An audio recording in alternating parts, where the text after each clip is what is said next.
Hey everyone, I just want to quickly show off my what will be my second complete in box Famicom cart. You probably remember the first one sometime back, The Legend of Valkyrie from Namco.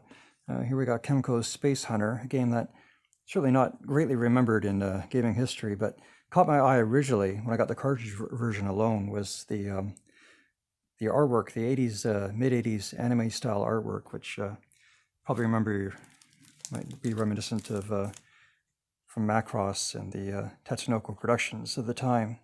You probably remember. So I happened to come across a listing that I really thought the price was right on, so I opted to get the complete box version here. Mostly for the art and the packaging. Although I've played the game a little bit more recently, and I've gotten into a little bit. It's still not necessarily a great game, but it's an interesting game. It's got a flow to it. It's just maybe a little bit too frustrating for its own good. Here we got the tray with the cartridge. You can't smell it obviously, but yeah, you know, mid-80s, you got to run in some households with some nicotine, if you know what I mean. That's just the way it was back then.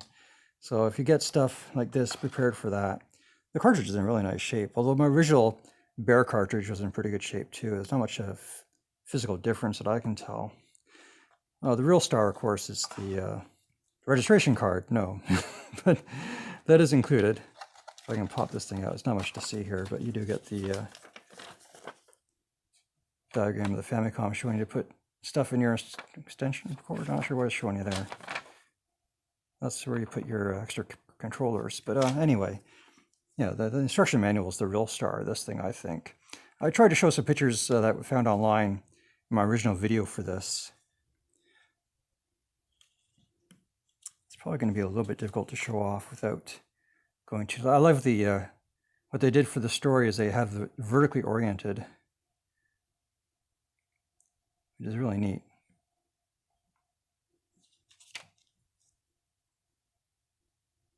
And then the enemy bosses of the game. And the weird characters. That's probably one of the aspects of the game that sort of show the least amount of polish, is just that the sprites in the game are really not great.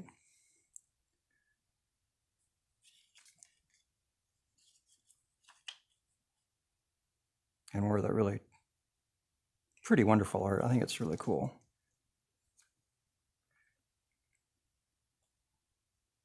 Altiana, what's her name again? Altiana. I always have trouble pronouncing it because it's not a very...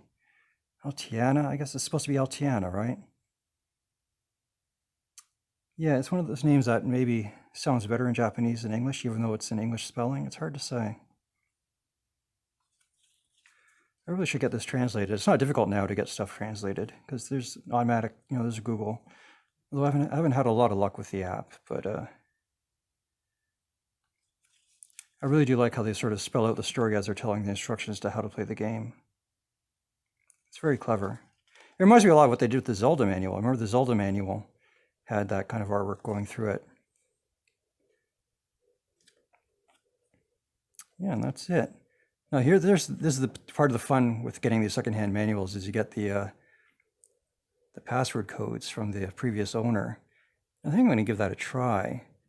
I know the one in pencil is hard to tell, but I'm pretty sure that's the last password that they wrote in. So I'm going to pop in the game and maybe we'll try out that last password to try. So I've got our little adapter here, and let's pop this inside the NES and try out that last password. Oh, there we go. Got it in. Cool. Let's get that straight out. All right, here we are. I've entered in the password, the last password that was in that instruction manual, and let's see what we got. Oh, interesting. So they've taken out all the planets except for 2. It's pretty good progress. I won't be able to check my inventory until I go into the planet here. Ooh. Okay, so he's got all 3 of the movement items. The flippers and whatever that ring is. 3 of the crystals, red, blue, and miscellaneous. And he's got the crystal shot, the boomerang, and whatever the heart thing is, probably health regeneration. So he's missing 3. So it'd be 2 from this, like each of the 2 planets, and then 1 from the last level. So that makes sense. I guess this is where they decided to stop playing, which I It wouldn't surprise me. This is, ooh boy, this is one of those games that you almost need a manual to finish. Like there are hidden, like I'm going to see if I can find that thing that you probably saw it briefly on the screen. Yeah, there, that thing. There are hidden items like this. I can't get into it though. Oh, there we go. Yeah, so there's stuff like that in a lot of this game that you actually need to find to finish the game with, which is a little bit frustrating if you're just playing on it. Like, it's understandable with Zelda, because I mean, Zelda was a popular enough game that you could probably talk to people. You can get the stuff in the magazines to figure out where some of the later dungeons are. But this game was meant to sell guidebooks in a lot of ways. And a lot of games of this era were like that. If you were going to make progress, you needed to get yourself a guidebook. I imagine the guidebook has some pretty cool art, but I've seen the prices on those guidebooks for this game, and it is not worth the price. I'm happy enough just to have the complete inbox cartridge as it is, and yeah, I guess that'll be it for now. I've never played these two planets before, so it's not like I can really show you very much. This is pretty much new to me as it is to you. I only just checked before just to make sure that the password actually worked, but yeah, so thanks for watching, and I'll catch you the next time I get another complete inbox game, which actually is pretty soon. So catch you later. Take care. Bye-bye.